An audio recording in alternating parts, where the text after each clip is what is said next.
The question landed like a slap across the cabin of Flight 447, sharp enough to cut through the hum of jet engines and the murmur of privileged conversation. That's perfectly normal. You're Isaiah Okafor, 9 years old and 4 feet Stay, let tall, me go.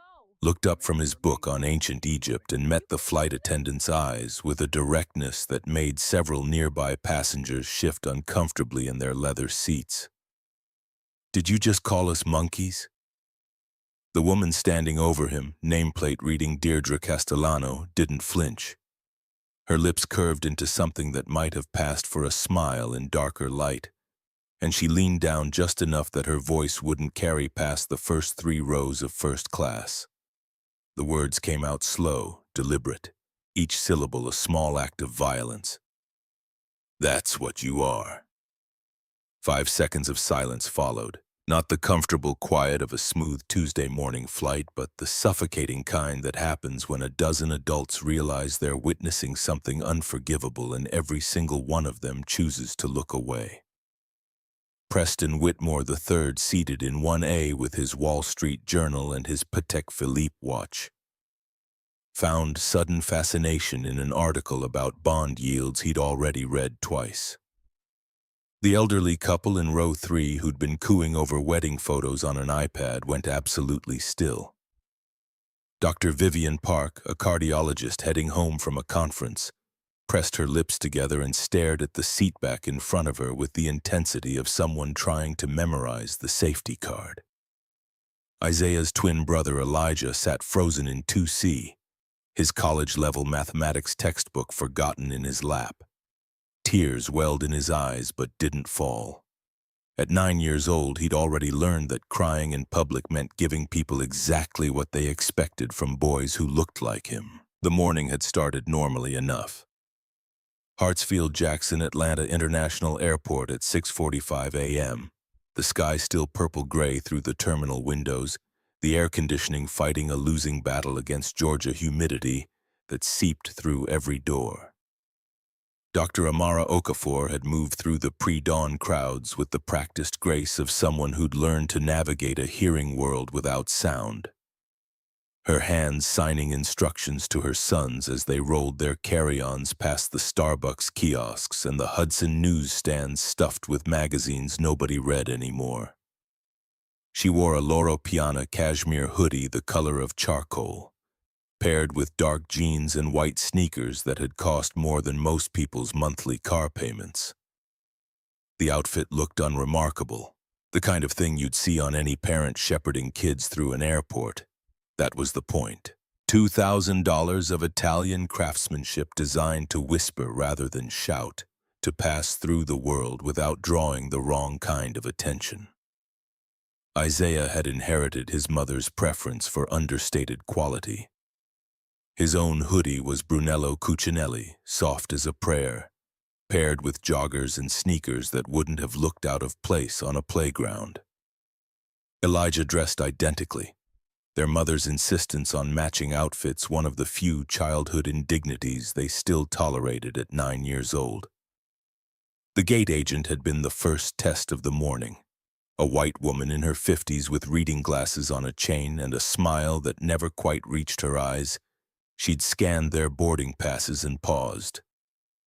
Her fingers hovered over the keyboard. She looked at the passes again, then at Amara, then back at the screen. "I'm sorry, ma'am, but I need to verify these tickets." Amara's voice carried the slight accent that sometimes marked those who'd been deaf since birth, each word carefully shaped. "These are our seats. We booked them 3 weeks ago." The agent's smile tightened. "It's just that first-class tickets sometimes have system errors, and I want to make sure there hasn't been a mistake." 3 other passengers had passed through in the time this conversation took. All white. All waved through without a second glance. Isaiah had watched his mother's jaw set in that particular way that meant she was choosing her battles. Amara pulled up the confirmation email on her phone, then the credit card statement showing the charge. The agent studied both with the thoroughness of a jeweler examining a suspicious diamond. 10 minutes later, they'd been cleared to board, No apology, no acknowledgement of the delay, just a tight-lipped nod and a gesture toward the jetway. The TSA checkpoint had been worse. Isaiah had learned to expect the extra attention by now. The way security guards' eyes tracked him and his brother through airports and department stores and museum lobbies. But understanding didn't make it easier when the officer pulled their mother aside and demanded to search her carry-on, despite the bag having already passed through the scanner without incident. "Ma'am, this is random additional screening." Amara had complied silently, her hands moving through sign language that Isaiah understood without looking. "Let them. It's faster than arguing." The officer had pulled out each item with exaggerated care. Laptop, iPad, chargers, the small leather case containing her heart medication prescription label clearly visible. A hardcover book on venture capital strategies. The officer held up the medication bottle, squinting at the label. "What's this for?" "My heart. The prescription is on the label." The officer had eventually waved them through, but not before a younger colleague muttered something that might have been an apology or might have been annoyance at the backup forming behind them.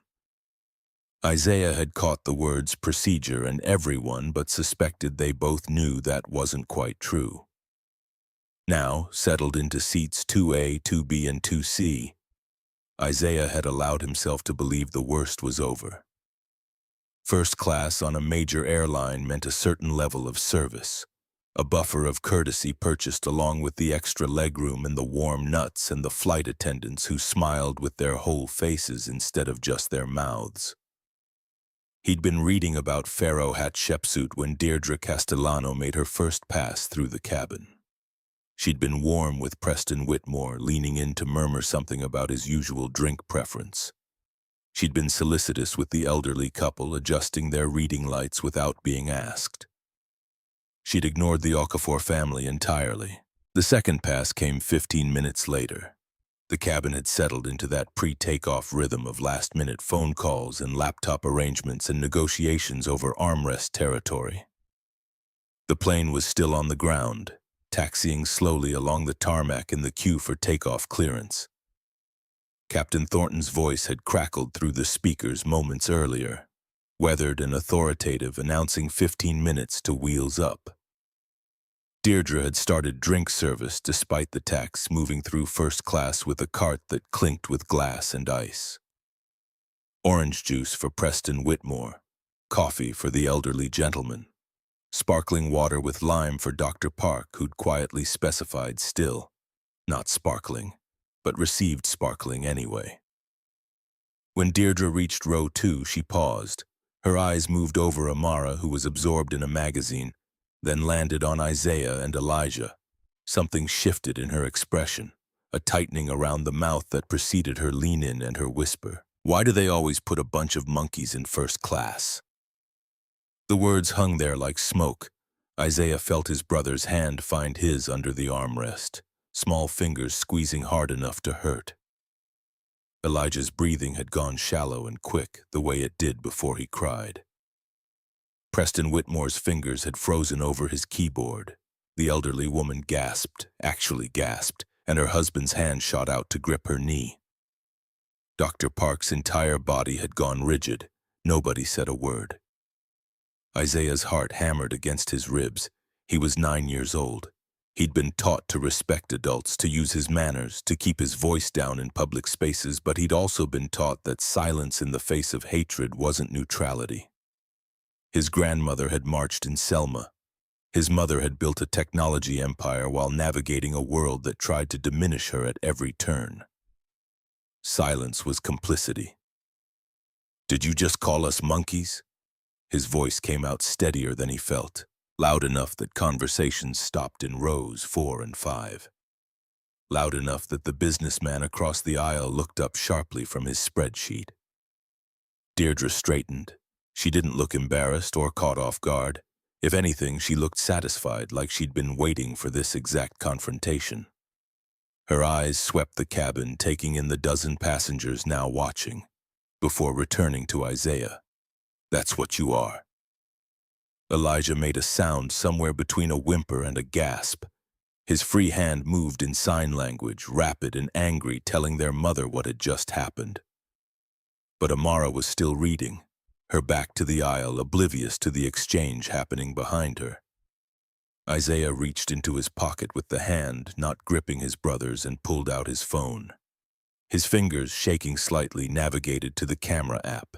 He set it to video and propped it against the book on his tray table, angled to catch the aisle. The record light blinked red. Deirdre's eyes flicked to the phone. Her expression didn't change. She straightened fully, adjusted the cart, and continued her service rounds as if nothing had happened. As if she hadn't just called 2 children monkeys in front of a dozen witnesses who all suddenly needed to check their phones or find something fascinating about the ceiling panels. Isaiah counted to 10, then 20. His hands had stopped shaking, but his chest felt tight, like someone had wrapped rubber bands around his lungs. Elijah's signing had become more frantic. Their mother still hadn't turned around. The plane continued its slow taxi. Outside the windows, the Atlanta morning had brightened to full daylight, the tarmac shimmering with heat already despite the early hour. Other planes queued up behind them, a long line of metal birds waiting their turn to climb into the sky. Preston Whitmore cleared his throat. He opened his mouth like he might say something, then closed it again, returned to his newspaper. The elderly couple whispered urgently to each other, but the whispers stayed whispers. Private communications that absolved them of responsibility. Dr. Park stared at her phone screen, unseeing. Her jaw worked like she was chewing words she couldn't quite spit out. Deirdre returned from the galley carrying a tray of beverages. She moved with deliberate slowness past row 2, close enough that Isaiah could smell her perfume, something floral and cloying. She set down drinks for row 3, then 4, then 5. On her way back, she paused again beside Amara. "Ma'am?" Her voice had shifted to something professionally concerned, the tone of someone performing customer service. "I need to verify your boarding passes one more time." Amara looked up from her magazine, her brow furrowed in confusion. She'd missed the entire interaction, the slur in Isaiah's challenge and the deadly silence that followed, but she could read the tension in the cabin. The way conversations had stopped and every pair of eyes was carefully looking anywhere except at her. "We already showed them at the gate." Her voice carried clearly despite the accent. "These are our assigned seats." Deirdre's smile was all teeth and no warmth. "I understand, but sometimes there are computer errors. First class is usually reserved for our frequent flyers and premium members. I just want to make sure there hasn't been a mistake that put you in seats meant for other passengers." The implication landed like a second slap. Isaiah watched his mother's expression shift from confusion to understanding to something harder and colder than he'd seen before. "Our boarding passes are correct." Amara's voice had dropped to the register she used in business meetings, the one that made venture capitalists twice her age sit up straighter. "We paid full price for these seats. We have every right to be here." Deirdre's smile didn't waver. "Of course, ma'am. I just need to see the passes one more time." "Company policy." Isaiah stood up. At 4 feet tall, he barely came to Deirdre's shoulder. But he positioned himself between the flight attendant and his mother with the precision of someone stepping into a carefully rehearsed role. His voice came out measured, each word clearly enunciated. "Our boarding passes are correct. We paid for these seats. We have every right to be here, and I think you know that." Deirdre's eyes widened slightly. Then she laughed, a sound like glass breaking. She looked at Amara, then back at Isaiah. "Sweetheart, I wasn't talking to you. Adults are having a conversation here." The condescension was almost worse than the slur. Isaiah felt heat rise in his chest, anger mixing with humiliation, mixing with the terrible understanding that he was 9 years old, and black and male, and every adult in this cabin had already decided he was the problem. "Adults don't use racial slurs against children." His voice rose slightly, carrying 3 rows back now. Adults don't try to intimidate families because of their race, and adults certainly don't act like what you're acting like right now. The cabin fell into a different kind of sense. This wasn't the cowardly quiet of witnesses avoiding confrontation.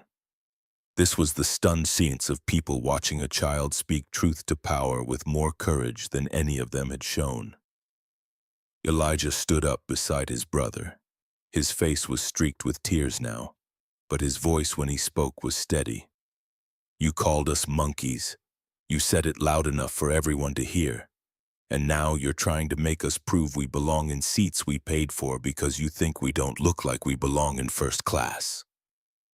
Preston Whitmore's laptop clicked shut. The elderly couple had stopped whispering.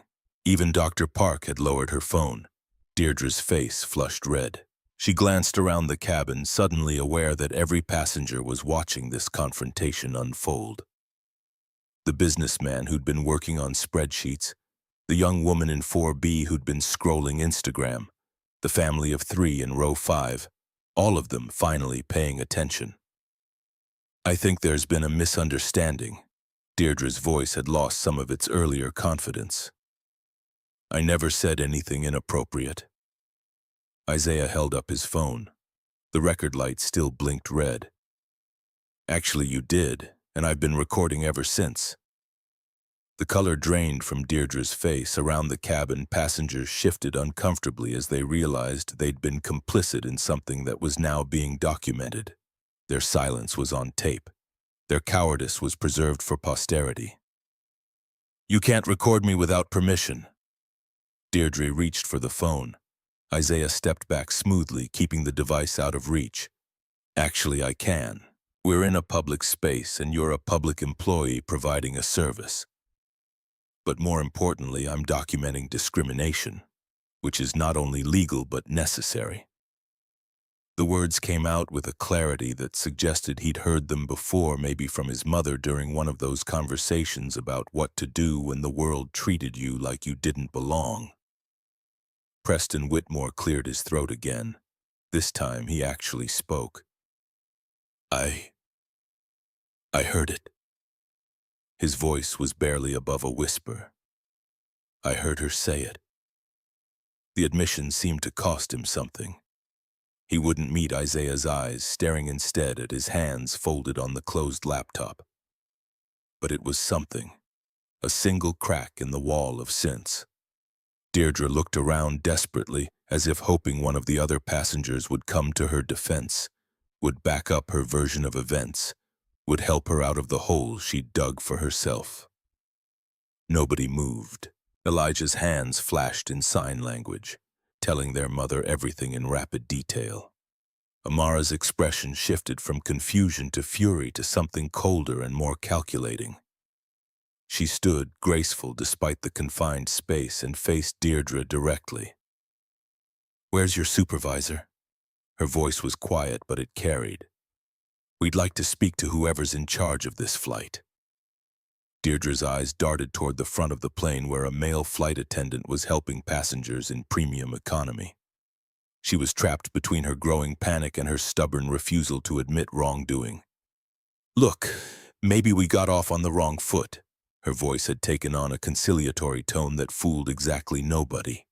Why don't we just forget this whole thing happened and enjoy the rest of the flight? Isaiah looked at her with the kind of steady gaze that made adults uncomfortable. Forget that you called us monkeys. Forget that you tried to make us prove we belonged in seats we paid for. Forget that you think our dignity is something you can step on without consequences. He shook his head slowly. No, we're not forgetting anything, and neither should you. Elijah had pulled out his own phone and started recording as well. What's your full name? For the record. Deirdre backed away as if the children were somehow dangerous. You don't need my name. Actually, we do. Isaiah's voice was matter-of-fact. When we file our complaint, and we will be filing a complaint, we want to make sure we spell everything correctly. We want to make sure the people who investigate this know exactly who said what and when they said it. The elderly woman in row 3 whispered something to her husband, who shook his head firmly. Whatever she'd suggested, probably that they should intervene, should say something, should do anything to help, he was having none of it. They'd already chosen their side through their silence. The young woman in 4B was recording too, but not to help. She held her phone at an angle that suggested she was capturing this drama for her social media, treating this family's trauma as entertainment, as content to be consumed and commented on and forgotten by tomorrow. Deirdre was beginning to panic. What had started as casual cruelty was spiraling beyond her control, and the children she'd tried to humiliate were taking charge of the situation with a composure that made her own behavior look even more shameful by comparison.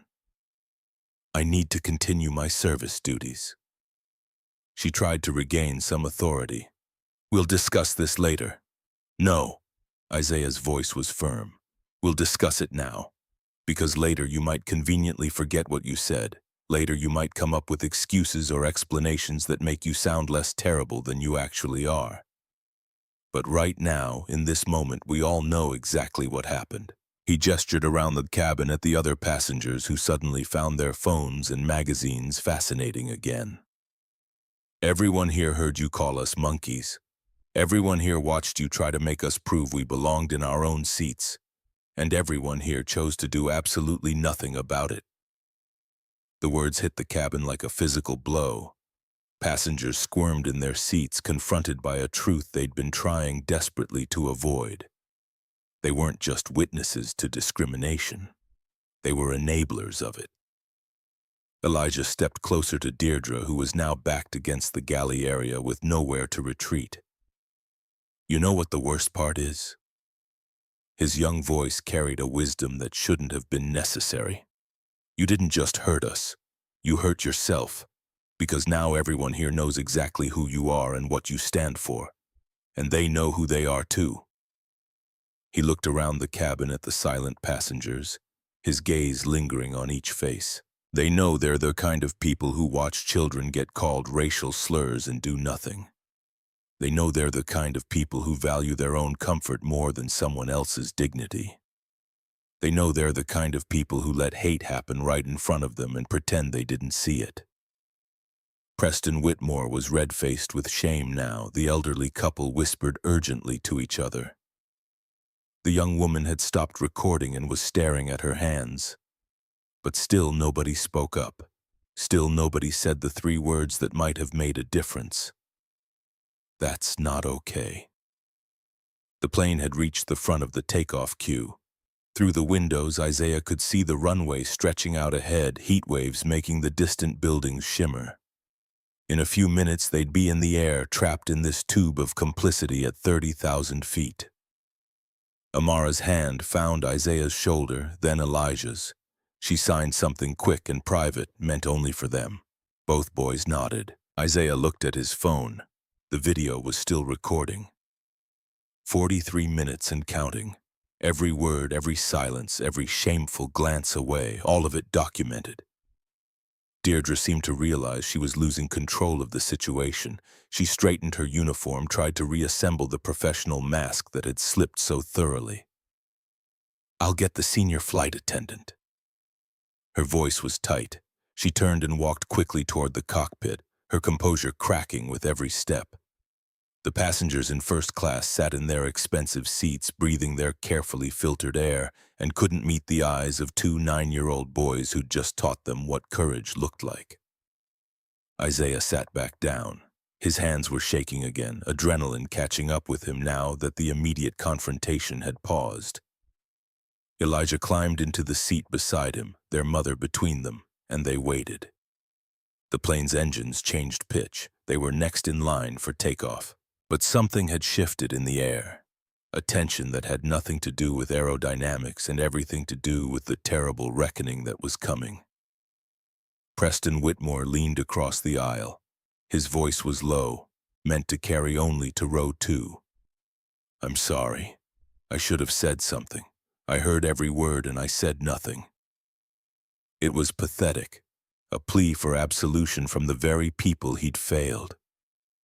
Isaiah looked at him without speaking for a long moment. When he finally responded, his voice carried the weight of disappointment deeper than any 9-year-old should have to feel. You're sorry that you got caught being a coward. You're sorry that your silence is now on record. You're sorry that the woman whose respect might have benefited your career watched you choose comfort over courage." He paused. "You weren't sorry when it was happening. You weren't sorry when we had to stand up for ourselves. You're only sorry now because you realize there might be consequences for your sins." Preston Whitmore closed his mouth. There was nothing he could say to that because every word was true. The cockpit door opened. A man emerged, tall and broad-shouldered with silver hair and the kind of weather-beaten face that spoke of decades in cockpits. His uniform was crisp, his stride confident, his expression already set in that particular combination of authority and annoyance that suggested he'd decided who was at fault before hearing a single word. Captain Brock Thornton had been flying for 32 years. He'd landed planes in thunderstorms and crosswinds that would have terrified younger pilots. He'd handled drunk passengers in medical emergencies, and that one time a snake had somehow gotten loose in the cargo hold and made its way into the cabin. He was not accustomed to being questioned, and he definitely wasn't accustomed to taking orders from children. His eyes swept the first-class cabin, landing on the Okafor family with the kind of assessment that had already reached a verdict. "Is there a problem here?" His voice carried the expected authority, the timbre of someone used to being obeyed without question. Deirdre practically lunged toward him, relief flooding her face. "Captain Thornton, thank God. These children are being disruptive, recording without permission, making false accusations. I need you to handle this." Isaiah looked up at the captain with the same calm directness he'd shown Deirdre. "Sir, your flight attendant called our family monkeys, then tried to make us prove we belonged in seats we paid for. We've been recording the conversation because we want to make sure there's a record of exactly what happened." Thornton's face remained impassive. He'd dealt with complaints before. He'd heard passengers make all kinds of accusations about his crew. In his experience, the truth usually lay somewhere in the middle, and the fastest way to solve any problem was to establish authority immediately and worry about details later. "I'm sure there's been some kind of misunderstanding." The words came out practiced, automatic. "Let's all just calm down and—" "There's no misunderstanding." Elijah's voice cut through. She said, and I quote, "Why do they always put a bunch of monkeys in first class?" When my brother asked if she called us monkeys, she said, "That's what you are."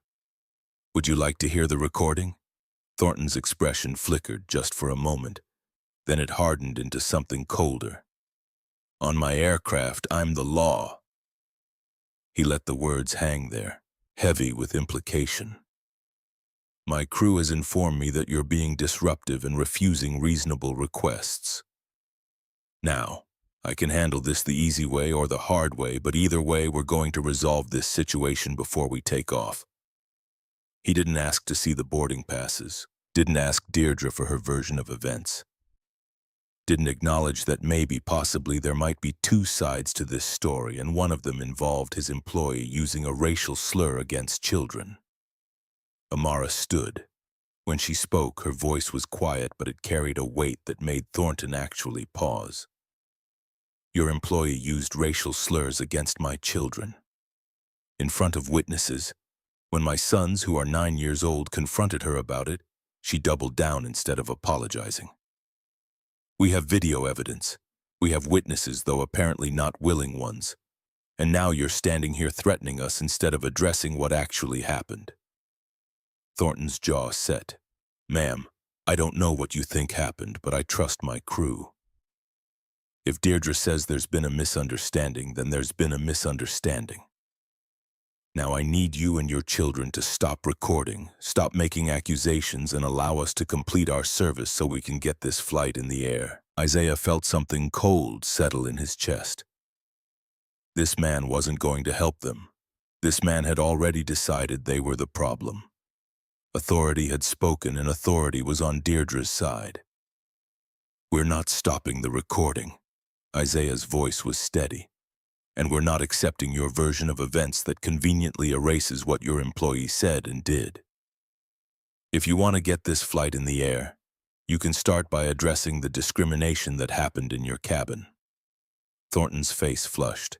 He wasn't used to being talked back to, especially not by children. In his 3 decades of flying, passengers had learned quickly that the captain's word was final. Federal regulations gave him absolute authority over his aircraft. What he said went. "Young man, I'm going to give you one chance to change your tone." He leaned down, bringing his face level with Isaiah's. "You're on my aircraft, which means you follow my rules, and my first rule is respect for the crew. Are we clear?" Isaiah didn't blink. "Are we clear that your crew just called us monkeys and you're doing nothing about it?" The standoff lasted 3 seconds that felt like 3 hours. Thornton straightened. His expression had gone from annoyed to furious. "Deirdre, call the tower. Tell them we need to return to the gate." He looked back at the Okafor family. "You're being removed from this flight." The cabin erupted in murmurs. Preston Whitmore actually started to stand, then thought better of it and sank back into his seat. The elderly woman grabbed her husband's arm. Dr. Park's hands had formed fists so tight her knuckles had gone white. "On what grounds?" Amara's voice was ice. "Disruption of crew duties. Refusal to comply with crew instructions. Creating a disturbance in the cabin." Thornton rattled off the charges with the ease of someone who'd used them before. "You'll be escorted off, and if you resist, airport security will become involved." The plane began to turn, taxiing back toward the terminal. The captain's voice came over the intercom, professionally apologetic. "Ladies and gentlemen, we're returning to the gate briefly due to a passenger situation. We apologize for the delay and will have you on your way shortly." Isaiah looked at his mother. She signed something quick, a question. He signed back. "Let them. We need witnesses." Because that's what this was really about now. Not whether they'd make their flight, not whether they'd get to Los Angeles in time for the meeting that would determine the future of Okafor Innovations' expansion plans. This was about making sure that when the violence came, and Isaiah was increasingly certain it would come, there would be no question about who was at fault. The plane reached the gate. The engines powered down. Through the windows, Isaiah could see ground crew moving into position, confused by the unexpected return. Thornton pulled out his radio. "Send security to gate A7. We have passengers who need to be removed." The crackling response confirmed what Isaiah had been dreading. 2 officers 5 minutes out. The cabin had gone absolutely silent. Every passenger was watching now, phones either openly recording or held in laps with cameras running. Whatever happened next would be witnessed. Whatever happened next would be documented. And whatever happened next, Isaiah knew with the terrible certainty of someone much older than 9, was going to be worse than anything that had come before. The security officers arrived with the self-assured stride of men who'd done this 100 times before. Officer Tyrell Knox led the way, 42 years old with shoulders that strained against his uniform shirt and a jaw that suggested he'd played football in a previous life. His partner, younger and visibly uncertain, hung back half a step as they entered the jetway. Knox's eyes swept the first-class cabin and locked onto row 2, with the kind of instant assessment that came from years of making snap judgments about who belonged where. The calculation took maybe 3 seconds. Black family, expensive seats, captain standing over them looking frustrated. The math wrote itself. "Ma'am, you and your children need to come with us." Amara remained seated, her hands folded calmly in her lap. "Officer, there's been a misunderstanding. We'd like to speak with a supervisor before we go anywhere." Knox's expression didn't change. "There's no misunderstanding. The captain has requested your removal from the aircraft. You can come voluntarily or we can make this difficult, but either way, you're leaving this plane." Isaiah's phone was still recording, propped against his book where the camera could capture everything. Elijah held his own device at chest level, fingers white-knuckled around the edges. Neither boy moved. "Can you tell us what regulation we've violated?" Amara's voice stayed level, each word precisely enunciated. "We paid for our tickets. We've complied with all safety requirements. We haven't threatened anyone or caused any physical disturbance. The captain says you're being disruptive." Knox took a step closer. "That's all the justification I need." Preston Whitmore shifted in his seat. The movement drew Knox's attention for half a second before the officer dismissed him and refocused on the Okafors. The businessman's mouth opened like he might speak, then closed again. The moment passed. "We have video evidence that a flight attendant used racial slurs against my sons." Amara's hands remained still, but her voice had developed an edge.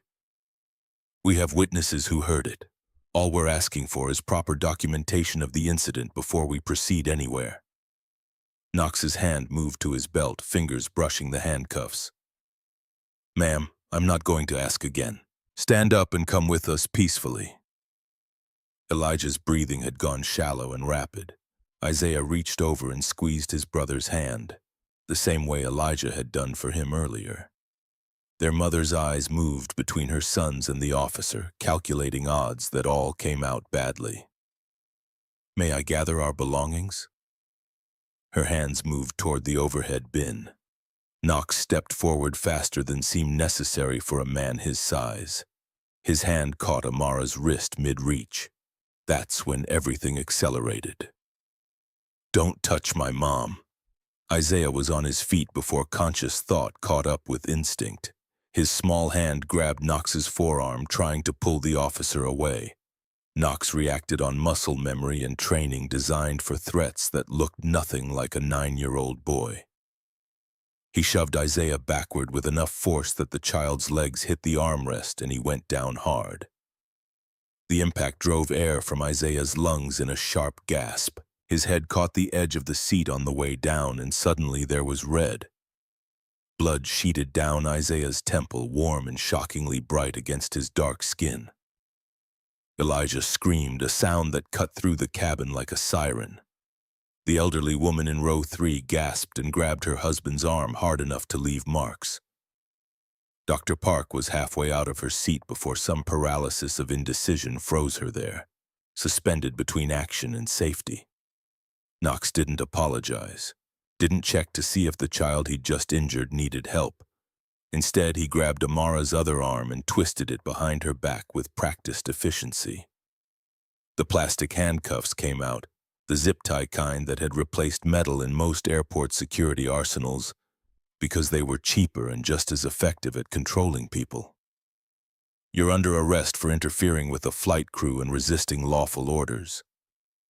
The cuffs went on too tight. Amara's face showed pain for the first time, a brief flicker before she locked it down. But Isaiah saw it. Elijah saw it. The plastic bit into their mother's wrists, cutting off circulation, the edges designed to hurt just enough to remind you who held power. "She's deaf." Dr. Park's voice finally emerged, thin and desperate. "She can't hear you giving orders. You need to slow down and explain what's happening." Knox ignored her completely. He hauled Amara upright with enough force that she stumbled. His partner finally moved, but only to block the aisle, preventing anyone else from intervening. Isaiah tried to stand. The cabin swam, his vision blurring at the edges where blood was getting in his eye. He wiped at it with his sleeve and left a smear of red across the Brunello Cucinelli cashmere. "Stop! Please stop! You're hurting her!"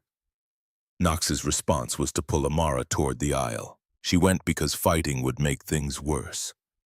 Because she had 2 sons watching.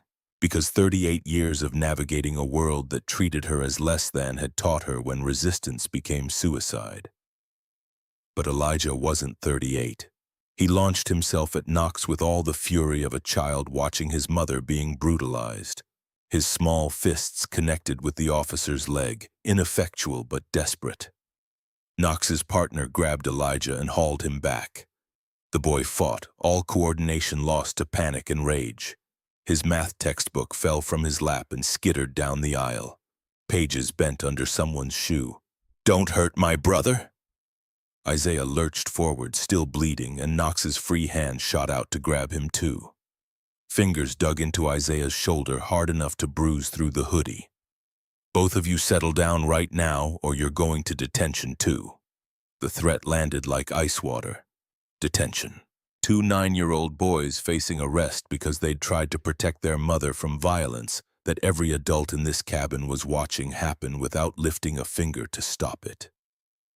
Amara's voice cut through, urgent and fierce despite the pain she had to be feeling. "Isaiah, Elijah, stop fighting. Let them do what they're going to do. Stay calm." Her sons froze.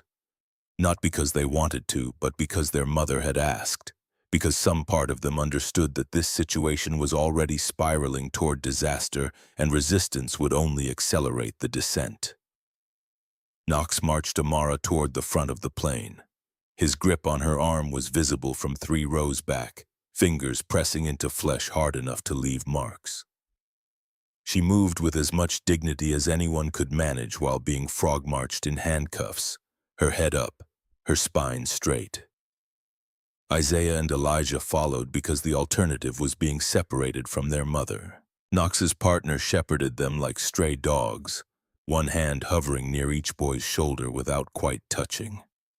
They passed Preston Whitmore, who had his phone out now, filming everything with shaking hands. They passed the elderly couple, the woman openly crying while her husband stared at his lap. They passed Dr. Park, who mouthed the word sorry as if that meant anything at all. Deirdre Castellano stood near the galley with her arms crossed and a small smile playing at the corners of her mouth. She'd won. She'd called black children monkeys, and when they dared to call her on it, the full weight of authority had come down on their side, not hers. The system had worked exactly as designed. The jetway felt longer than it had during boarding. Fluorescent lights hummed overhead. The carpet was that particular shade of blue that existed nowhere in nature. Isaiah's blood dripped onto it, leaving spots that would need industrial cleaning.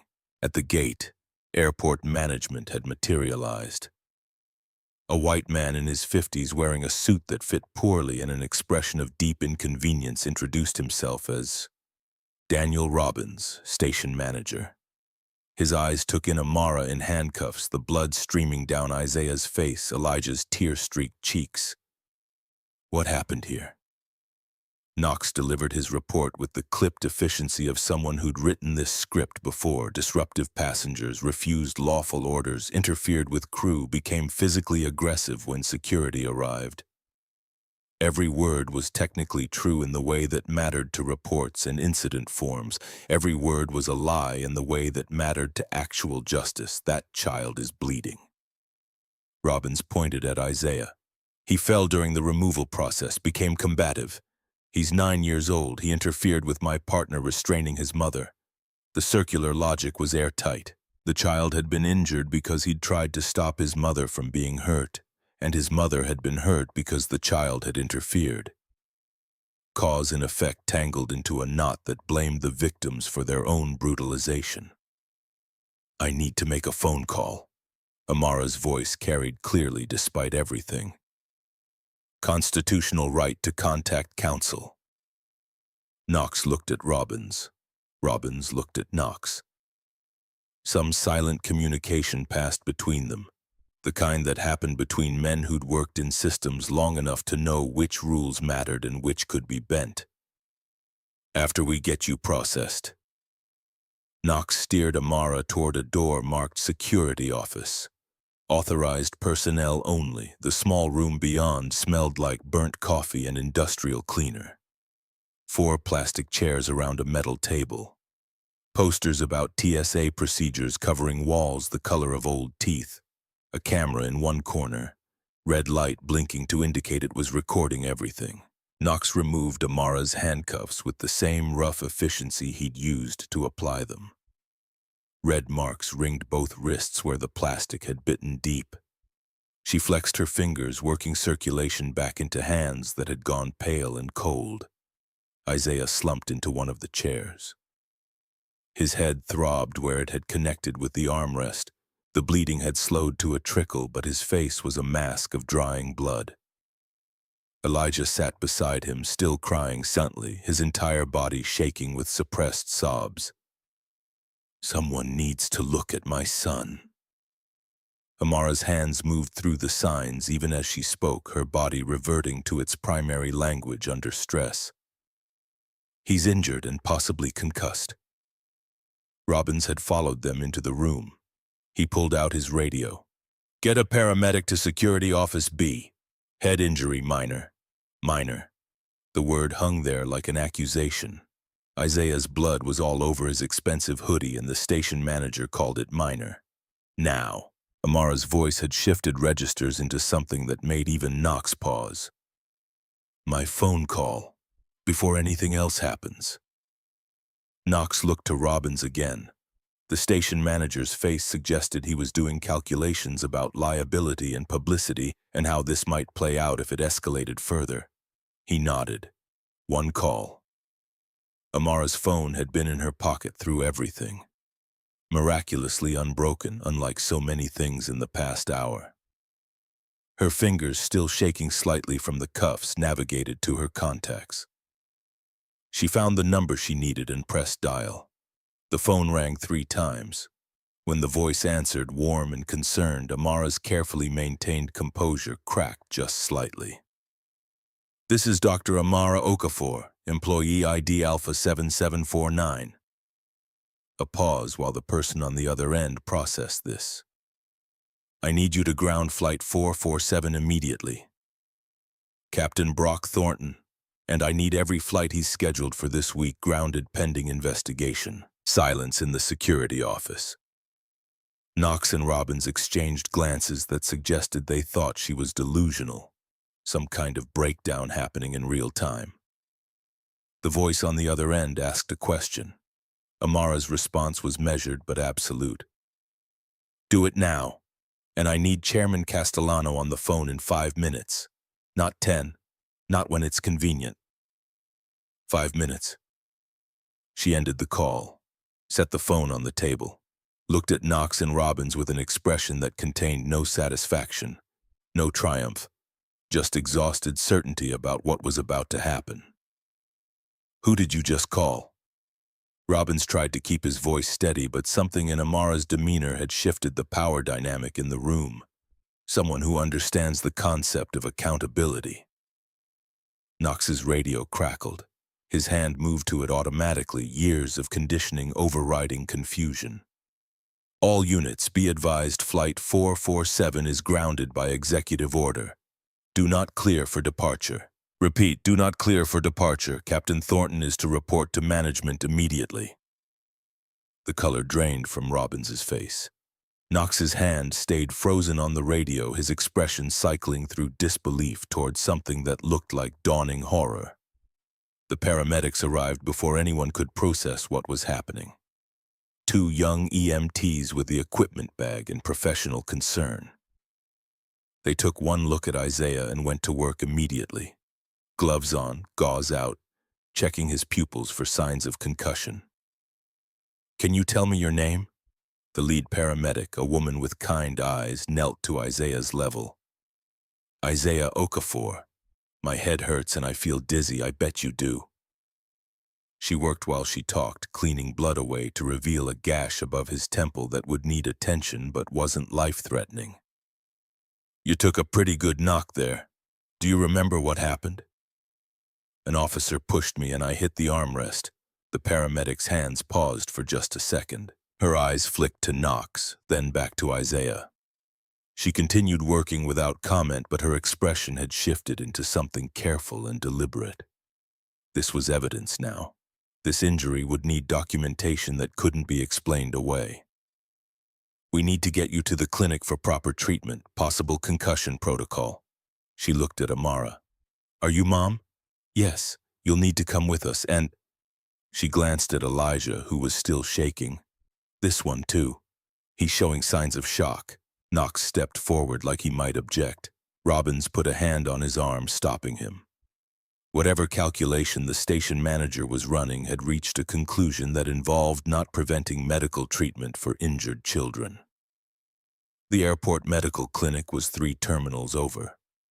They made the walk through moving walkways and past food courts where travelers queued for overpriced sandwiches and coffee that tasted like cardboard. People stared at the paramedics, at the blood on Isaiah's face, at Elijah's tears. Nobody asked if they could help. The clinic smelled like antiseptic and anxiety. A nurse took Isaiah's vitals while the paramedic wrote up her report with the kind of detail that suggested she knew this would end up in a legal proceeding. Blood pressure elevated but stable, pupils reactive, laceration to right temple, approximately 2 centimeters requiring closure, multiple contusions consistent with impact trauma. Amara sat in a plastic chair and watched her sons being treated for injuries they'd sustained because a flight attendant had called them monkeys and every system designed to protect them had instead chosen violence. Her wrists still bore red marks from the handcuffs. Her shoulders ached from having her arms wrenched behind her back. But it was the look on Isaiah's face, that terrible adult understanding in 9-year-old eyes, that hurt most of all. Elijah had stopped crying but couldn't seem to stop shaking. The nurse brought him a blanket and hot chocolate from somewhere, small kindnesses that felt obscene in their inadequacy. He wrapped himself in fleece and stared at nothing, processing trauma that would require years of therapy to unpack. Isaiah's wound took 6 butterfly bandages. The nurse who applied them was gentle, her hands steady, her voice soothing. But she couldn't bandage the rest of it, couldn't close the wound of watching his mother dragged away in handcuffs, couldn't treat the injury of adult silence in the face of childhood pain. Amara's phone buzzed. She checked the screen. 5 minutes had passed since her call. The timing was precise to the second. Dr. Okafor. The voice on the other end belonged to Edward Castellano, chairman of the board for the airline that employed his sister Deirdre, though Amara didn't know about that family connection yet. He sounded exactly like what he was, a man in his 60s who'd just been told that his company had catastrophically failed one of its largest shareholders. I've been briefed on the situation. I cannot express how deeply sorry. Your crew called my sons monkeys. Amara cut through the corporate apology with surgical precision. Your flight attendant, Deirdre Castellano, used that exact word. When my children confronted her, she confirmed it on camera. When we requested to speak with the supervisor, your captain had us violently removed. My 9-year-old son is currently being treated for a head injury sustained when your security officer assaulted him. Silence on the other end, the kind that suggested someone frantically signaling assistance to pull up files, to get lawyers on the phone to start the damage control process. I need you to understand something, Mr. Castellano.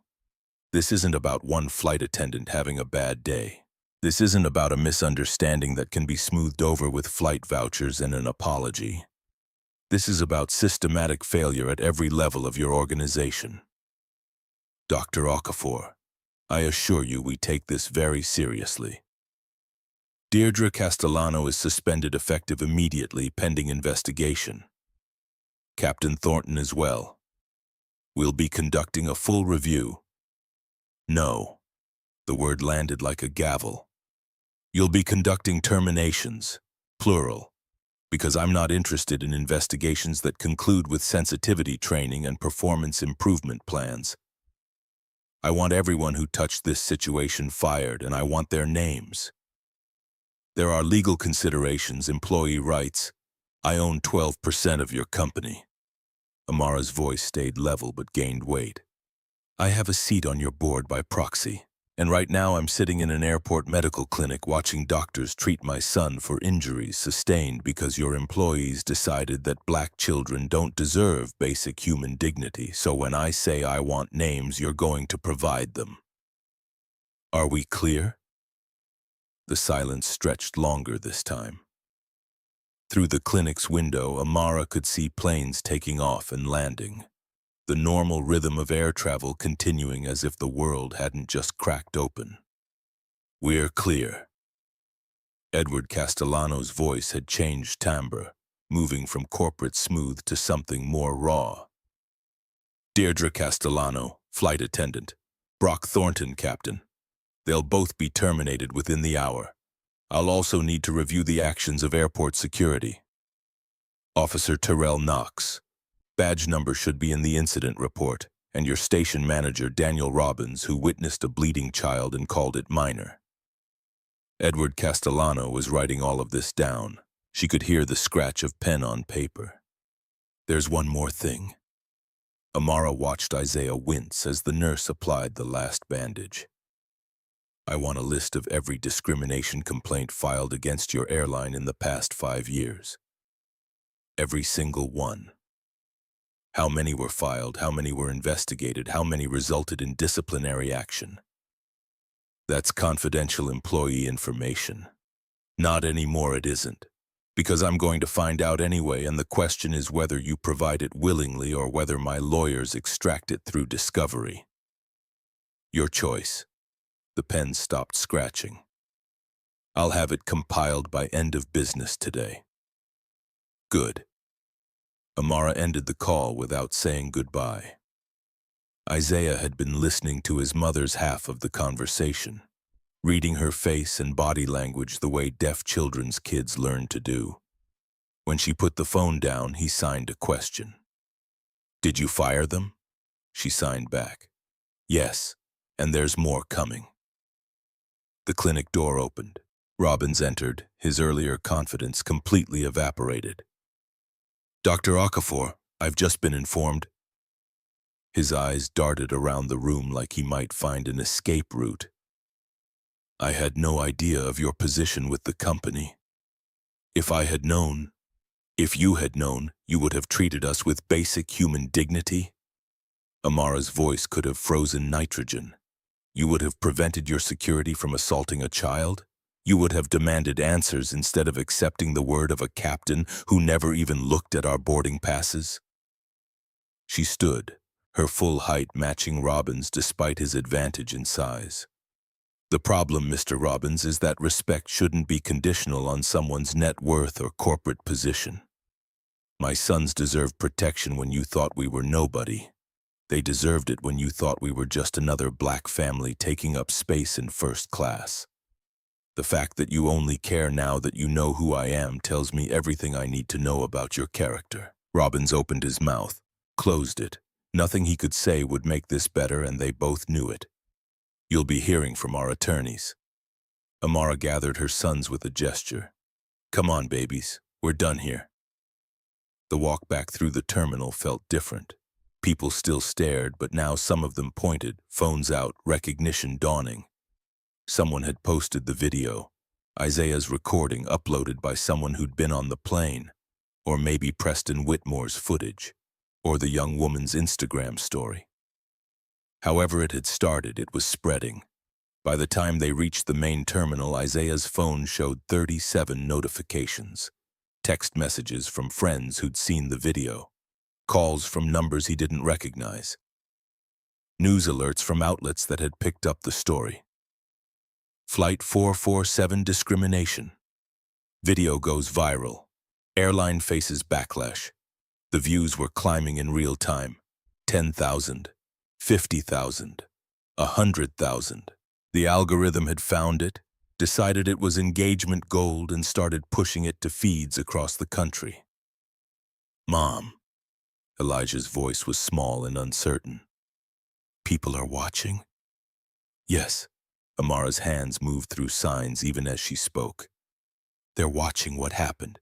They're watching what those people did, and they're watching what happens next, what does happen next. Justice." Her voice carried certainty she wasn't sure she felt, or something close to it.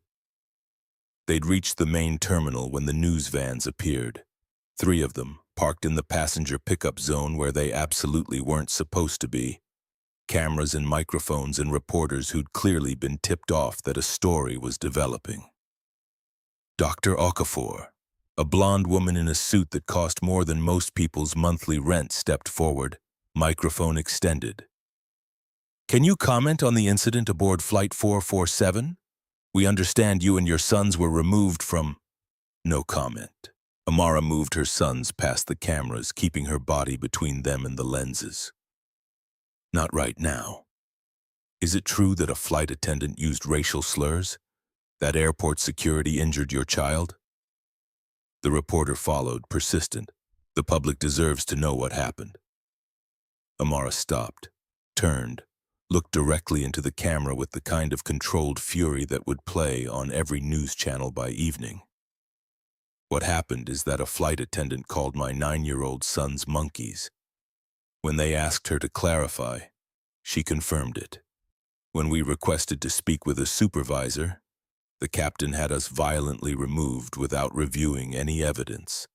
Airport security assaulted my child, causing injuries that required medical treatment. And every single adult passenger who witnessed this chose silence over solidarity." She paused, letting that sink in. "The public doesn't deserve to know what happened. The public needs to reckon with why it keeps happening. And they need to understand that this time, there will be consequences." The camera kept rolling. The reporter tried to ask follow-up questions, but Amara was already moving. Her sons tucked close, heading for the exit where their driver waited with the kind of perfect timing that suggested he'd been monitoring the situation. The car was cool and quiet and safe. Isaiah and Elijah climbed into the back seat, exhaustion finally catching up with adrenaline. The driver, Marcus, an older black man who'd worked for Amara for years, met her eyes in the rearview mirror. "Home or office?" "Office." They had a $200 million deal presentation scheduled for 3 p.m. Los Angeles time. She'd missed the flight, but the meeting could still happen virtually. Amara Okafor hadn't built a technology empire by letting obstacles derail her, even obstacles as grotesque as the past 2 hours. The drive through Atlanta traffic gave her time to think. Her phone continued buzzing. Texts from board members, calls from investors, emails from lawyers, the machinery of response spinning up. But underneath all of it, a colder calculation. This couldn't just be about one flight attendant and one captain. The system that had enabled this wasn't Deirdre and Thornton. They were symptoms. The disease ran deeper. Her phone rang again. The chairman calling back. "Dr. Okafor." Edward Castellano sounded like he'd aged a decade in the past hour. "I've completed the preliminary review you requested. The numbers are—" He paused and she could hear paper rustling. "They're not good." "How not good?" 47 complaints in 5 years. Racial discrimination, disability discrimination, religious discrimination. 41 of them were dismissed without disciplinary action. 6 resulted in mandatory training that was never followed up on. And Deirdre Castellano? 12 complaints. Same pattern, same dismissals. She has a brother on our board of directors which may have influenced— She has a what? The connection went quiet. Amara could practically hear Edward realizing he'd just revealed a conflict of interest that made everything infinitely worse. "Her brother is on your board, which oversees the very complaint process that repeatedly cleared her despite a pattern of discrimination spanning years. I wasn't aware of the connection until this morning." Edward's voice had gone hollow. He recused himself from today's termination decisions, but the pattern you're describing— The pattern I'm describing is systematic protection of employees who abuse passengers. Enabled by corporate leadership with personal interests in maintaining the status quo. Amara watched Atlanta slide past the car window. Streets she knew. Buildings where she'd closed deals and launched products and built something from nothing while navigating a world designed to diminish her. "I'm selling my stake. Every share.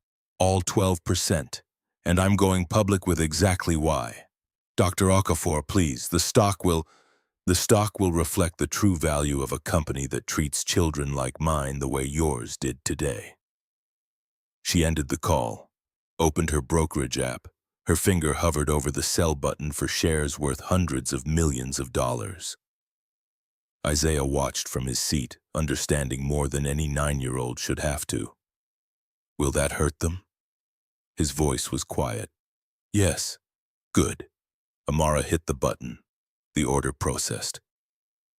12% of a major airline dumped on the market in a single transaction. By the time the car pulled up to Okafor Innovations headquarters, the stock had dropped 17%. By market close, it would be down 34%.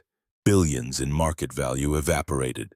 Her phone exploded with calls. She ignored all of them, walked into her building with her sons, their bloody clothes and butterfly bandages and 1,000-yard stares drawing gasps from employees who'd never seen their CEO look anything other than perfectly composed. Conference room. Now. Her assistant, a sharp woman named Patricia who'd been with her since the company's founding, didn't ask questions, just started making calls. 10 minutes later, Amara sat at the head of a long table with her legal team assembled. 5 attorneys, each a specialist in their field: civil rights, corporate law, media relations. They'd reviewed the video during the 10 minutes it took to gather. Now they looked at Amara with the kind of carefully neutral expressions lawyers adopted when they knew the case was going to define careers. We're filing. Her voice left no room for discussion. Federal civil rights violation, assault on a minor, corporate negligence, systematic discrimination. I want every person who touched this situation named, and I want discovery on every complaint filed against this airline for the past decade. The civil rights attorney, a black woman named Simone Washington, who'd made her reputation destroying discriminatory institutions, leaned forward. You understand this will be a siege. They'll fight discovery. They'll try to settle. They'll attempt to bury this under NDAs and sealed records. Let them try. I'm not settling. I'm not signing confidentiality agreements, and I'm going to make sure every victim who came before us gets their day in court too. Simone smiled. It wasn't a pleasant expression. It was the smile of someone who'd been waiting for a client with the resources and determination to actually fight, instead of taking the payout and disappearing. Then let's burn it down. The video hit 10 million views before sunset. Isaiah's clear voice asking if they'd been called monkeys. Deirdre Castellano's chilling confirmation. The silence of every witness packed into first class, choosing comfort over courage. Social media platforms couldn't suppress it fast enough. Every time one version came down for community guidelines violations, 3 more appeared with slightly different titles. Flight attendant calls children monkeys. Airline racism caught on camera. 9-year-old stands up to discrimination. The algorithm loved conflict. The algorithm loved moral clarity. The algorithm loved watching powerful people get exactly what they deserved. By morning, Deirdre Castellano's name was trending alongside terms like racist and fired and criminal charges. Someone had found her Facebook profile before she could lock it down. Photos of her children, both white and blonde and smiling in front of a Christmas tree. The internet's sense of irony was sharp enough to draw blood. She has kids of her own, one viral tweet observed, and still called someone else's children monkeys. Captain Brock Thornton's pilot license number was public record. Aviation forums filled with pilots arguing about whether he'd violated federal regulations by ordering removal without investigating the complaint. Some defended him. Most didn't. The videos were too clear, the evidence too damning. Within 48 hours, 3 major pilot unions issued statements condemning the incident without naming Thornton directly. Everyone knew who they meant. Officer Tyrell Knox found his life dissected across true crime podcasts and legal analysis channels. The EMT report describing Isaiah's injuries became a public document through FOIA. Requests filed by 24 news organizations simultaneously. Laceration to right temple, multiple contusions, mechanism of injury consistent with being forcibly pushed.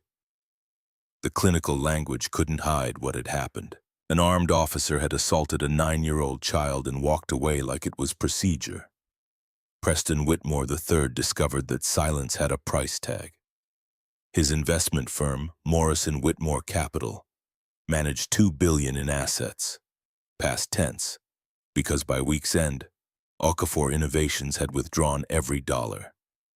The announcement came through a press release that didn't mention Flight 447 directly. But everyone connected the dots anyway. When the Wall Street Journal called for comment, Preston's carefully crafted statement about respecting client confidentiality rang hollow against footage of him closing his laptop while children rained down racism. 6 other clients followed Okafor's lead within 72 hours. The hemorrhage was public and devastating. Morrison Whitmore's stock price entered free fall. Preston's partnership agreement contained performance clauses that his co-founder began invoking with the cold precision of someone cutting dead weight. The elderly couple from row 3 never gave their names to media, but that didn't protect them. Their grandson recognized them in the video and posted about it on Reddit. Grammy and Pops were there when those kids got called monkeys and they didn't do anything. The thread exploded. Within hours, someone had identified them as Harold and Margaret Bishop, retired professors from Athens, Georgia. Their daughter called, voice tight with fury. "How could you? You marched in the 60s. You taught me to stand up for what's right, and you sat there like cowards." Margaret tried to explain about being afraid, about not wanting to cause a scene, about Harold's heart condition and the stress. Her daughter hung up before the excuses finished forming. The Bishop family Christmas card list got significantly shorter that year. Dr. Vivian Park received a letter from the Medical Ethics Board. A concerned citizen had filed a complaint. "Physicians take an oath to do no harm," the letter noted. "While your inaction on Flight 447 doesn't constitute direct medical malpractice, the board requests your presence at a hearing to discuss whether remaining silent during a violent assault on a minor violates the ethical standards of our profession." Vivian sat in her home office staring at that letter for an hour. She'd spent the past 3 days replaying the moment in her mind. Isaiah's blood, Elijah's screams, the way she'd half stood and then frozen, paralyzed by some calculus of social consequence versus moral obligation. She'd chosen wrong. The board's letter just made it official. But the harshest consequences landed on those who'd actively participated rather than passively enabled. Deirdre Castellano became unemployable overnight. Every application she submitted got rejected within hours. Background checks flagged her name immediately. Viral racist wasn't a protected class, and companies could fire at will. She tried retail, food service, cleaning companies, nothing. Her husband filed for divorce 6 weeks after the incident. The papers cited irreconcilable differences, but the real reason was simpler. He'd lost his job too, guilty by association, and he blamed her for destroying their family's future. Their children, 8 and 6 years old, would grow up Googling their mother's name and finding nothing but shame. Deirdre's lawyer tried to negotiate some kind of settlement with the airline, a severance package that might cushion the fall. The airline's response came through their legal team with brutal efficiency. Ms. Castellano violated company policy, federal anti-discrimination law, and basic human decency. She's owed nothing beyond her final paycheck. The final paycheck amounted to $417 after taxes. Captain Brock Thornton lost more than his job. The FAA launched an investigation into whether his actions constituted a violation of federal aviation regulations, specifically 14 CFR 91(3), which gave pilots command authority but didn't protect them from consequences when that authority was abused. The investigation discovered this wasn't Thornton's first complaint. 8 incidents over 15 years, all involving passengers of color, all dismissed after cursory review. Pattern evidence, Simone Washington called it when she deposed the FAA investigator. A systematic failure to hold accountable a pilot who repeatedly discriminated against passengers based on race. The investigator, a black woman named Teresa Okoye who'd spent 20 years navigating her own discrimination in aviation, didn't disagree. Her report recommended permanent license revocation. The FAA administrator, facing pressure from a viral incident and a paper trail of ignored complaints, approved it within a week. Thornton was 58 years old. He'd been flying since he was 19. Aviation was the only career he'd ever known, the only identity that mattered. Without his license, he was nobody. Applications to other aviation-adjacent jobs went nowhere. Corporate pilot positions required active licensing. Flight instruction required credibility he no longer possessed. Even crop dusting companies desperate enough to hire almost anyone with enough hours turned him down after Googling his name. His wife left after his pension got tied up in litigation. The airline argued that termination for cause voided certain retirement benefits. Thornton's lawyers disagreed. The case would take years to resolve and cost more in legal fees than any settlement would likely provide. She decided she didn't want to wait around to find out. Thornton ended up driving for a rideshare service, which lasted exactly 4 trips before passengers started recognizing him. The 1-star reviews piled up. "Isn't this the racist pilot?" one rider wrote. "Felt unsafe the whole trip." Another posted a photo of Thornton behind the wheel with the caption, "Found the guy who had those kids removed from his flight. Canceled immediately." The rideshare company deactivated his account for poor ratings. Officer Tyrell Knox faced the most serious legal consequences. Federal prosecutors charged him with assault on a minor under color of authority. The statute carried up to 5 years, and the U.S. attorney prosecuting the case had built her reputation on civil rights violations. She'd watched the video of Knox shoving Isaiah, watched the child's head connect with metal, watched blood sheet down a 9-year-old face while Knox reached for handcuffs instead of calling for help. The trial lasted 3 weeks. Knox's attorney argued that he'd been following procedure, that the situation had escalated quickly, that he'd perceived a threat when Isaiah grabbed his arm. The prosecution showed the video frame by frame, Isaiah weighing maybe 70 pounds, Knox outweighing him by 160. The physics didn't support threat.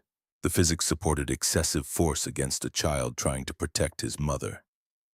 The jury deliberated for 6 hours, guilty on all counts. Knox sat in the courtroom and showed no reaction when the verdict was read. His wife, seated behind him, started crying. Their 3 children, all under 12, didn't understand why Daddy had to go away, but they understood that something irreversible had happened. Sentencing came 2 months later. The judge, a stern woman who'd been a public defender before her appointment to the bench, delivered a statement before announcing the sentence. "Officer Knox, you were given a badge and the public's trust. You were empowered to protect the innocent and uphold the law.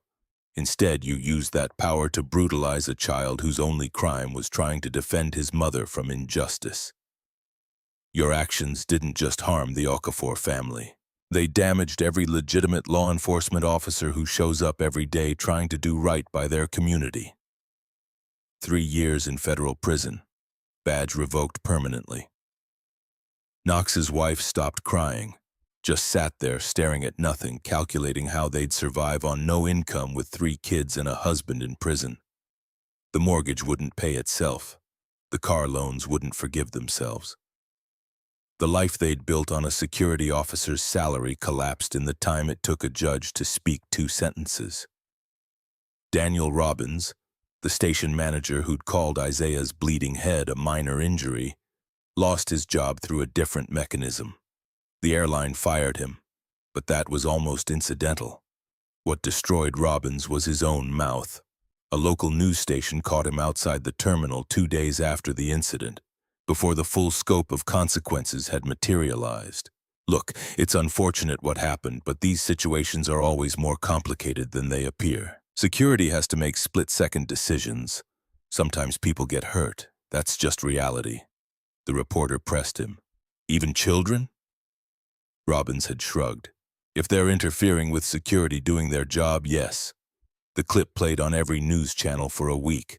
Sometimes people get hurt became a meme, used ironically to describe any situation where powerful institutions harmed vulnerable people and tried to pass it off as inevitable. Robbins' LinkedIn profile disappeared. His Twitter account went private, then deleted entirely.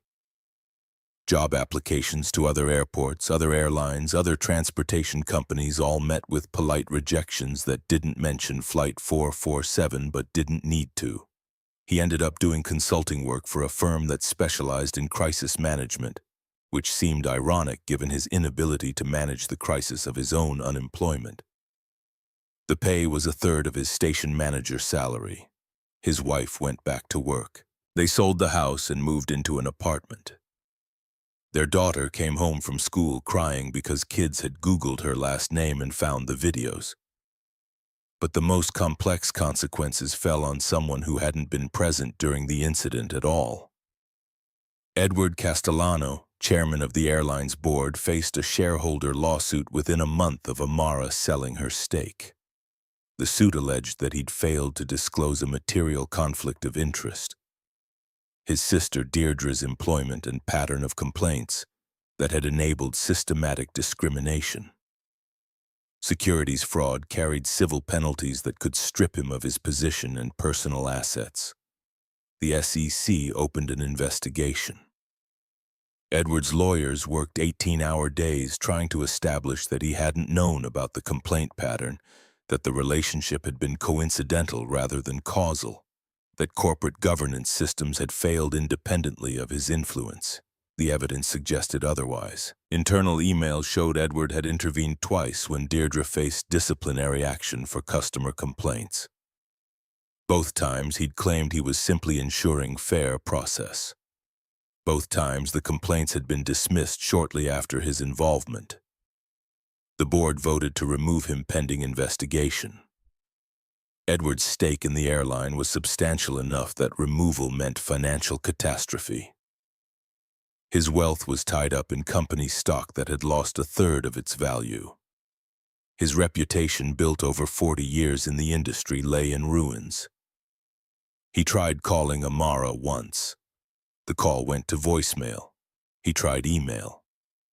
Her assistant responded with a template message directing all communication through legal counsel. He tried sending a handwritten letter, something old-fashioned and personal that might bypass the corporate machinery.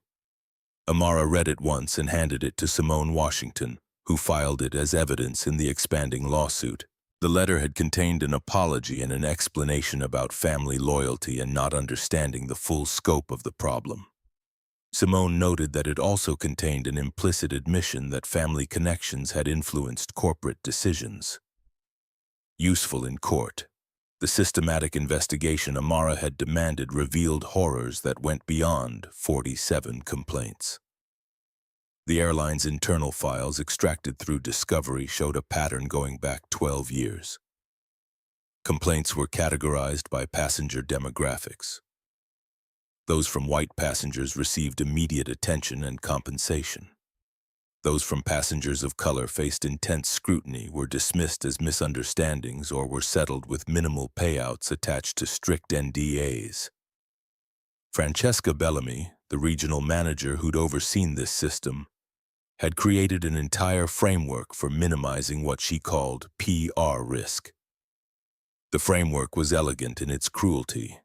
Classify complaints by severity. Low severity got form letter apologies. Medium severity got flight vouchers and confidentiality agreements. High severity got settlements large enough to make litigation seem not worth the emotional cost, always contingent on the complainant signing away their right to speak publicly. The system had worked perfectly until someone with Amara's resources and determination decided that signing away the truth wasn't acceptable. Francesca found herself named in multiple lawsuits as additional victims came forward. The NDAs, Simone argued in filing after filing, were unconscionable when obtained under duress and used to hide systematic civil rights violations. Judges agreed. One by one, the confidentiality agreements got thrown out. One by one, victims who'd been paid into silence found their voices again. Dr. James Park testified at a preliminary hearing about the coffee incident. Maria Santos wrote an editorial for the Washington Post about having her designer bag searched, while white passengers sailed past security. Reverend Thompson appeared on CNN to describe missing his daughter's wedding because a captain had decided he didn't look like a pilot. Each story added weight to the pattern. Each testimony made it harder for the airline to claim these were isolated incidents rather than systematic failures. The cumulative effect was devastating. Francesca's legal bills exceeded her net worth within 6 months. Her house went into foreclosure. Her marriage collapsed under the stress and the social isolation of being married to someone the entire country had watched enable racism for a paycheck. She ended up in a studio apartment in a city where nobody knew her name, working remotely for a company that didn't Google potential hires carefully enough. The airline itself faced existential threat. Stock price collapse was just the beginning. The Department of Transportation launched an investigation into whether systematic discrimination violated the airline's operating certificate. Losing that certificate meant ceasing operations entirely. The new CEO, brought in to clean house after Edwards' removal, was a black woman named Angela Morrison who'd spent 20 years fighting discrimination in corporate America. Her first action was firing everyone in the chain of command that had touched the complaint process. 18 people lost their jobs in a single day, from regional managers to HR directors to the legal team that had drafted those NDAs. Her second action was implementing what she called the Okafor Accord, named explicitly after the family whose mistreatment had exposed the rot. Zero tolerance for discrimination. Immediate investigation of all complaints with third-party oversight. Mandatory reporting to the board for any incident involving race, disability, religion, or gender. Compensation for victims that didn't require confidentiality.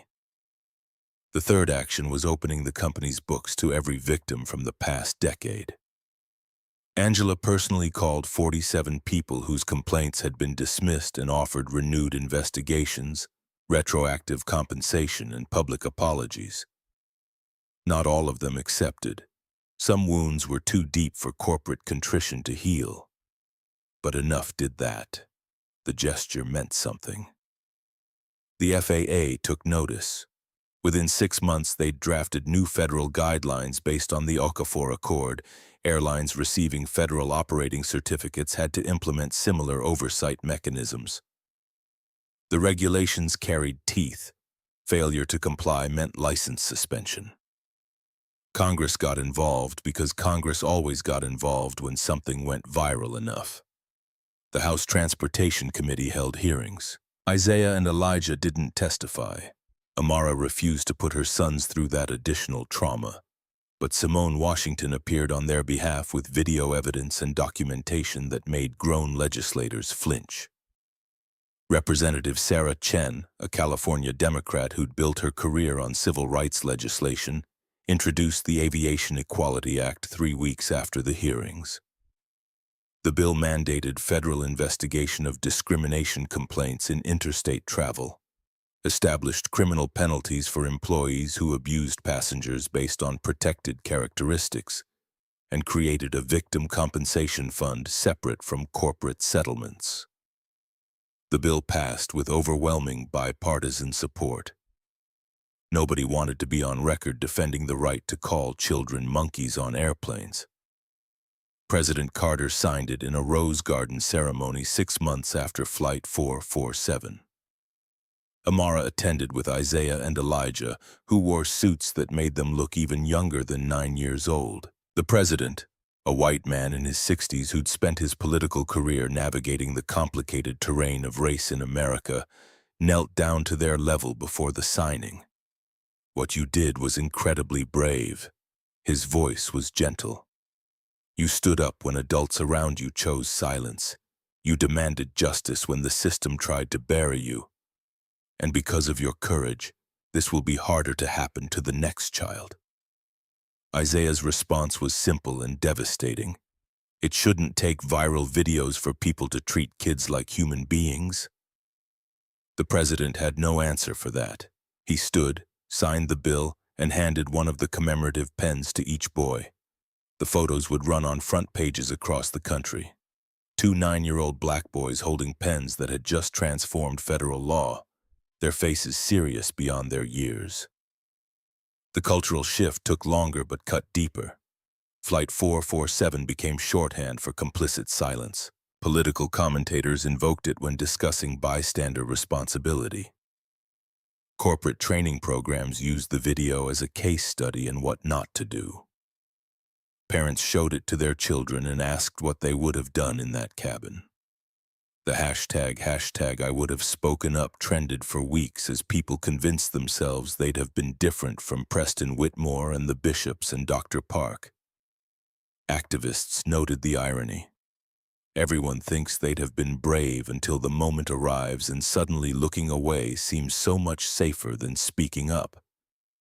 But some people internalized the lesson genuinely. Reports of passengers intervening in discriminatory incidents increased measurably in the 18 months following Flight 447.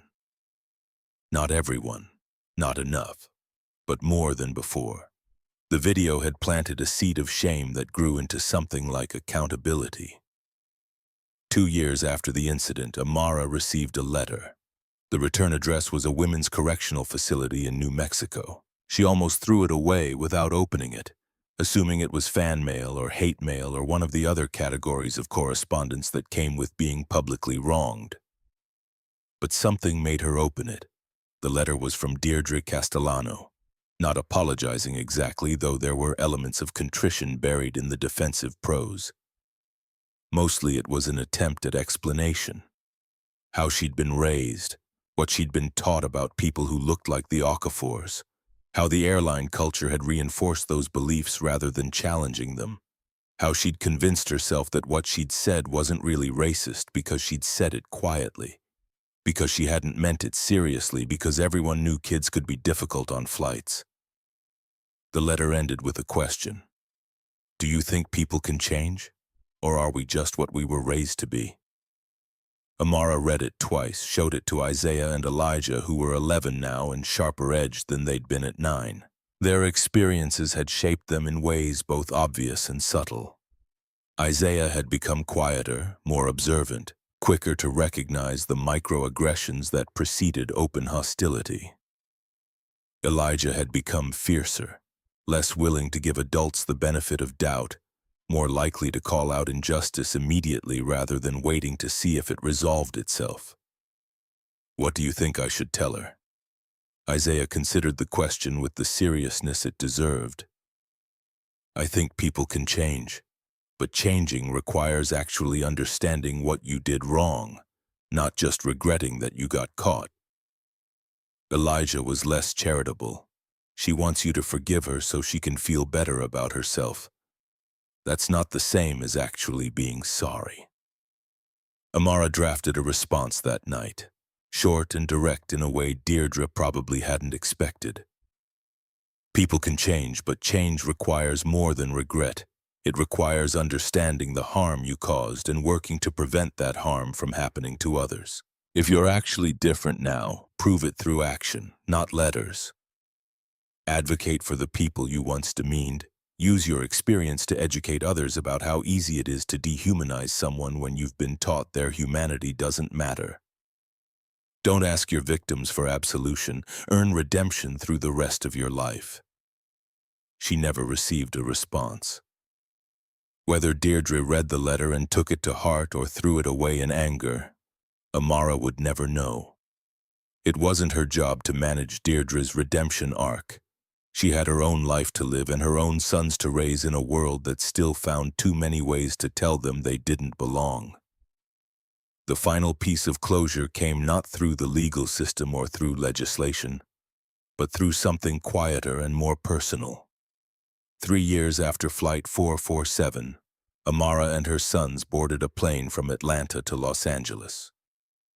Same route, different airline because she'd never used the original carrier again, but the same fundamental experience of getting on a plane and trusting strangers with your safety. The gate agent smiled warmly and processed their first-class tickets without comment. The TSA officer waved them through after a routine bag check. The flight attendants greeted them by name and offered drinks with genuine courtesy.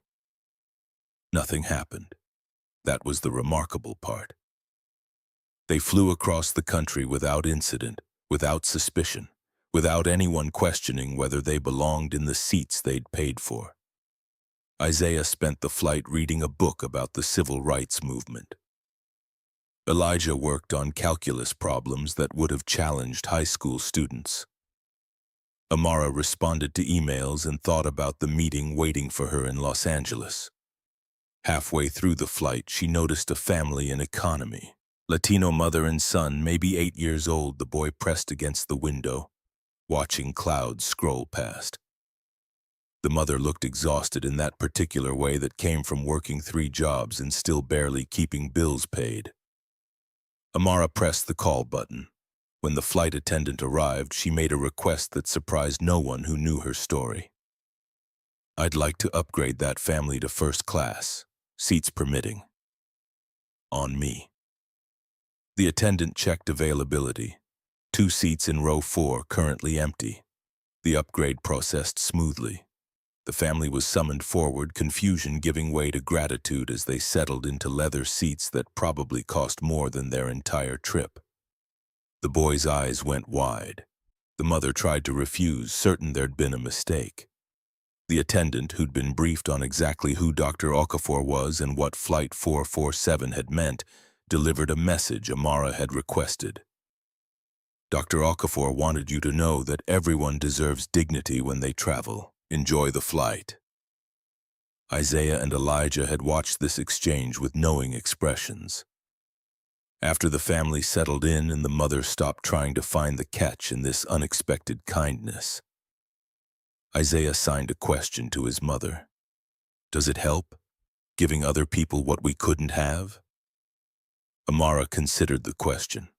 Through the window, clouds stretched to the horizon, white against blue, peaceful and indifferent to the human dramas playing out in the metal tube cutting through them. "I don't know if it helps us, but maybe it helps them. And maybe that's enough."